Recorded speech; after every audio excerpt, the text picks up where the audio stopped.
সবাই ভালো আছেন? লম্বা সময় ধরে বক্তৃতা হচ্ছে, মনে হচ্ছে সবাই ক্লান্ত। তো বক্তৃতা খুবই সংক্ষিপ্ত করবো ইনশাআল্লাহ। আজকে জাহাঙ্গীরনগর বিশ্ববিদ্যালয়ে আসার পরে আমি খুব মনোযোগ সহকারে আপনাদের বক্তৃতাগুলো শুনছিলাম এবং আমার কাছে খুব ভালো লাগছিল। এই জুলাই বিপ্লবের অন্যতম একটি সফলতা হলো আমাদের এই ক্যাম্পাসগুলোতে আমরা গণতান্ত্রিক চর্চাকে ফিরিয়ে নিয়ে আসতে পেরেছি এবং সেই ক্ষেত্রে অনন্য নজির স্থাপন করেছে জাহাঙ্গীরনগর বিশ্ববিদ্যালয়ের যারা আমরা ছাত্র সংগঠনের নেতৃবৃন্দ যারা আছি এবং জাহাঙ্গীরনগর বিশ্ববিদ্যালয়ে যারা শিক্ষার্থী ভাই বোনরা আছি, আমরা এই পরিবেশটাকে নিশ্চিত করেছি আলহামদুলিল্লাহ।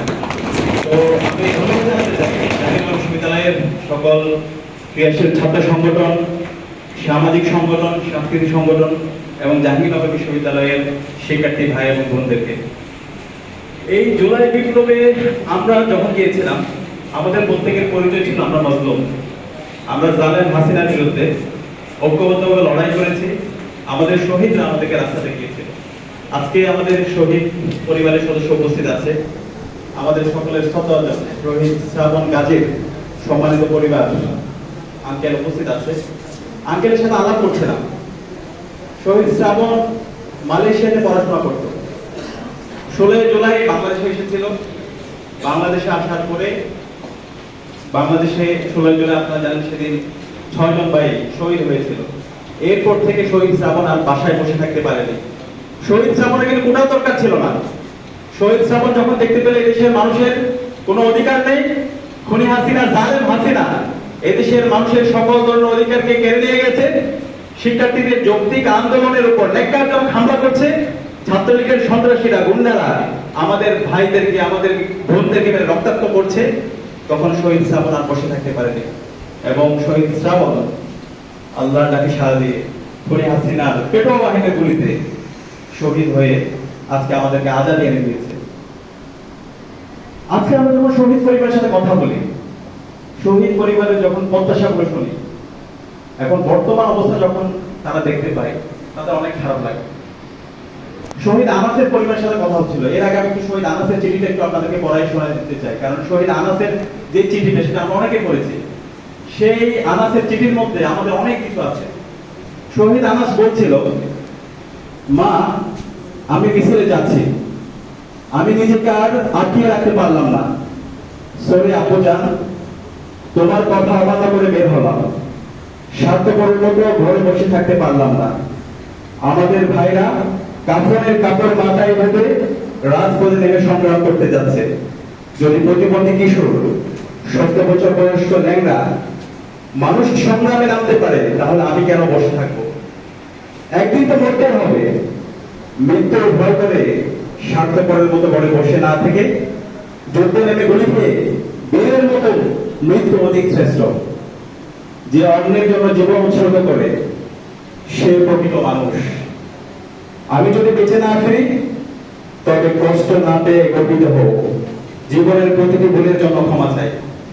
শহীদ আনাস এই চিঠিটা লেখে, আপনারা জানেন 24শে জুলাই গত বছরের 5 আগস্ট চাঙ্গারপুরে শহীদ হয়েছিল। এভাবে আমাদের পুরো জুলাই বিপ্লব জুড়ে 2000 আমাদের ভাই বোন শহীদ হয়েছে, 40,000 আমাদের ভাই বোন গাজী হয়েছে। এই প্রত্যেক শহীদ এবং গাজীদের যদি আমরা প্রত্যাশা দেখি, তারা কি জন্য জীবন দিয়েছিল? একটি বৈষম্যহীন ইনসাফ ভিত্তিক বাংলাদেশ বিনির্মাণ করা, যে বাংলাদেশে আর কোনো দুরন্তত্ব থাকবে না, যে বাংলাদেশে পরিচয়ের কারণে কেউ বঞ্চিত হবে না, যে বাংলাদেশে সেই প্রেমিক ত্যাগীর রাজনীতি চলবে না, যে বাংলাদেশে আর সেই চেতনার রাজনীতি চলবে না। এবং এখানে পূর্ববর্তী বক্তারা বলেছে যে শাহবাগ কায়েম করার মাধ্যমে বাংলাদেশে কালচারাল ফেসিলিটির মাধ্যমে খুনি হাসিনার যে অবৈধ শাসনকে বৈধতা দেওয়া হয়েছিল এবং বাংলাদেশে নিউ লিবারেশনের যে কালচার তৈরি হয়েছিল সেই কালচার আর কখনো ফিরে আসবে না। কিন্তু আজকে 1 বছর পরে যখন আমরা পর্যালোচনা করি, আজকে শহীদদের রক্তের উপর যাদেরকে আমরা ক্ষমতায় বসিয়েছি, আজকে আমাদের খুব কষ্ট লাগে। এই অন্তর্বর্তীকালীন সরকারের যারা দায়িত্বশীল ব্যক্তিবর্গ আছে, তারা এই শহীদদের যে আকাঙ্ক্ষা, শহীদ আনাসের যে আকাঙ্ক্ষা, সে আকাঙ্ক্ষাকে তারা ধারণ করে না। আজকে 1 বছর পরও আমাদের শহীদদের তালিকা প্রকাশ নিয়ে কথা বলতে হচ্ছে, শহীদ পরিবারের পুনর্বাসন নিয়ে আমাদের কথা বলতে হচ্ছে। আমাদের গাজী যারা আছে তাদের ট্রিটমেন্ট নিয়ে আমাদের কথা বলতে হচ্ছে, বিচারের দাবিতে আমাদের এখন পর্যন্ত কথা বলতে হচ্ছে, সংস্কার নিয়ে আমাদের এখন পর্যন্ত কথা বলতে হচ্ছে। ফেসিবাদের যে উপাদানগুলো আছে সেই উপাদানগুলো এখন পর্যন্ত সকল প্রতিষ্ঠান থেকে গেছে। এখন পর্যন্ত আমাদের পুলিশ সংস্কার হয় নাই, যে পুলিশ খুনি হাসিনা পুলিশ হেলিকপ্টার থেকে আমাদের ভাইদেরকে আমাদের বোনদেরকে গুলি করে শহীদ করেছে। আজকে এখন পর্যন্ত মিডিয়া সংস্কার হয় নাই, যে মিডিয়া খুনি হাসিনাকে গত 16 বছরের অবৈধ শাসনকে বৈধতা দিয়েছিল, এখন পর্যন্ত তারা আমাদের যৌক্তিক আন্দোলনকে বিভিন্নভাবে তারা মব বলে চালিয়ে দিচ্ছে। তো এই কষ্টগুলো আমাদের চেয়ে আমাদের শহীদ পরিবারের কাছে অনেক বেশি ব্যথিত করছে। তারা যখন আমাদেরকে জিজ্ঞেস করে আমার ছেলে কি জন্য জীবন দিয়েছে, এই ধরনের একটা অস্বস্তিকর পরিবেশের জন্য, এই ধরনের মারামারি নির্বাচনের জন্য, এবং যখন দেখি আমাদের এই আহতরা আস্তে আস্তে পৌঁছে তাদের ট্রিটমেন্ট ব্যবস্থা হচ্ছে না, তাদেরকে বারবার লাল ফিতা দৌড়তে দেখানো হয়। তো এই বিষয়গুলো আমাদের এখনই, আমি অনুরোধ করবো আমাদের দায়িত্বশীল ব্যক্তিবর্গ যারা অন্তর্বর্তীকালীন সরকারকে, আপনারা দ্রুত সময়ের মধ্যে এই বিষয়গুলো আপনারা নজরে দেখুন।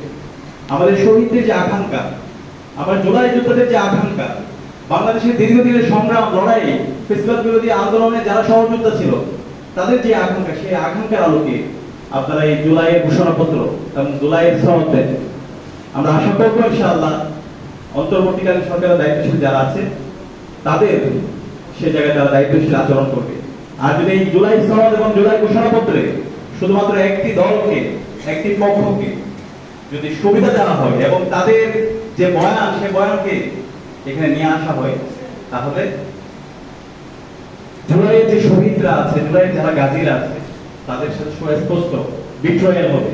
আমরা আশা করবো না এমন কোন নজির স্থাপন হোক। আমরা আশা করবো ফেসিবাদ বিরোধী সকল পক্ষ সবাইকে নিয়ে আমাদের আগামীর বাংলাদেশে একটা ন্যাশনাল কনসেনসাস হবে, যে কনসেনসাসে আমাদের মতের দ্বিমত থাকবে, আমরা নিজেদের মধ্যে প্রতিযোগিতা করব, কিন্তু আমরা কেউ দেশের স্বাধীনতা সার্বভৌমত্বকে আমরা বিক্রি করে দেব না। আমরা যদি আমাদের পার্শ্ববর্তী দেশগুলোতে দেখি, আমি কিছুদিন আগে তুরস্কে গিয়েছিলাম, তুরস্কের রাজনীতি একটু বোঝার চেষ্টা করছিলাম। ওইখানকার লেফটিস্ট, রাইটিস্ট, সেন্ট্রিস্ট যে পার্টি হোক না কেন, সাদাত পার্টি, আক পার্টি, পিএস, জেএসপি, সকল পার্টি তাদের দেশের বসে সবাই এক, তাদের ফরেন পলিসির ক্ষেত্রে সবাই এক, তাদের এডুকেশন সিস্টেমের ব্যাপারে সবাই এক। কিন্তু বাংলাদেশে গত 54 বছরে আমাদের এই বেসিক জায়গা আমরা কনসেনসাসে এখন পর্যন্ত আসতে পারিনি। তো এই জুলাই বিপ্লবটা হয়েছিল এই আমাদের একটা ন্যাশনাল ইউনিটির জন্য, ন্যাশনাল কনসেনসাসের জন্য। তো আমরা আশা করবো এই জুলাই সনদের মাধ্যমে, জুলাই ঘোষণাপত্রের মাধ্যমে আমাদের একটা জাতীয় ঐক্য তৈরি হবে ইনশাআল্লাহ, এবং এই কনসেনসাসের ভিত্তিতে আগামী বাংলাদেশ শহীদদের আকাঙ্ক্ষার আলোকে আমাদের বাংলাদেশ বিনির্মাণ করবে ইনশাআল্লাহ।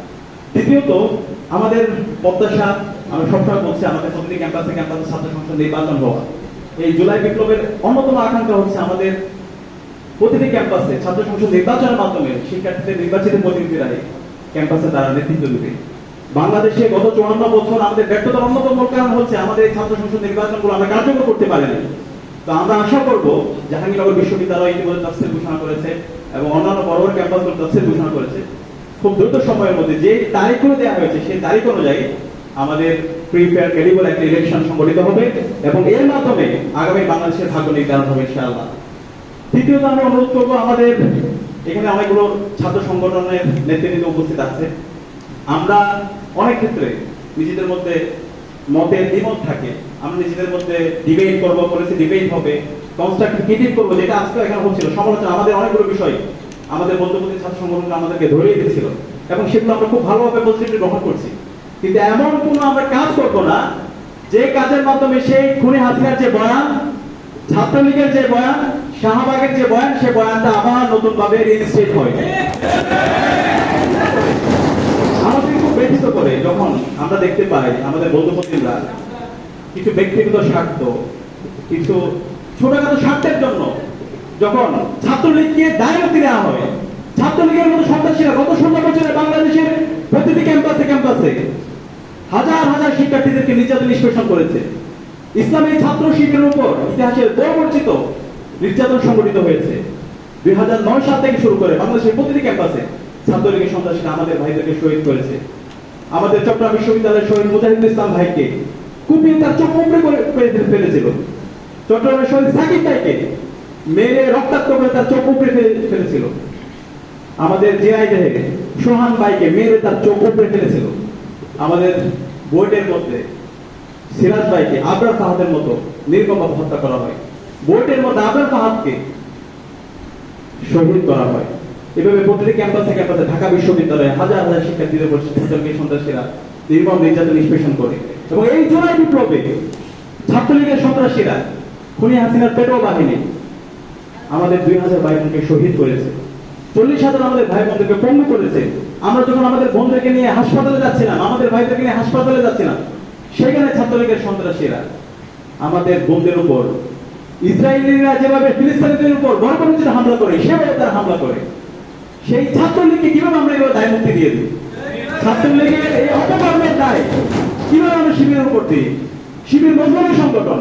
গত 16 বছর ইসলামী ছাত্র শিবিরে আমরা কোনো অফিস করতে পারিনি, আমরা মানুষ ছিলাম না। আমাদেরকে মেরে ফেলা বৈধ ছিল, আমাদেরকে হত্যা করা বৈধ ছিল।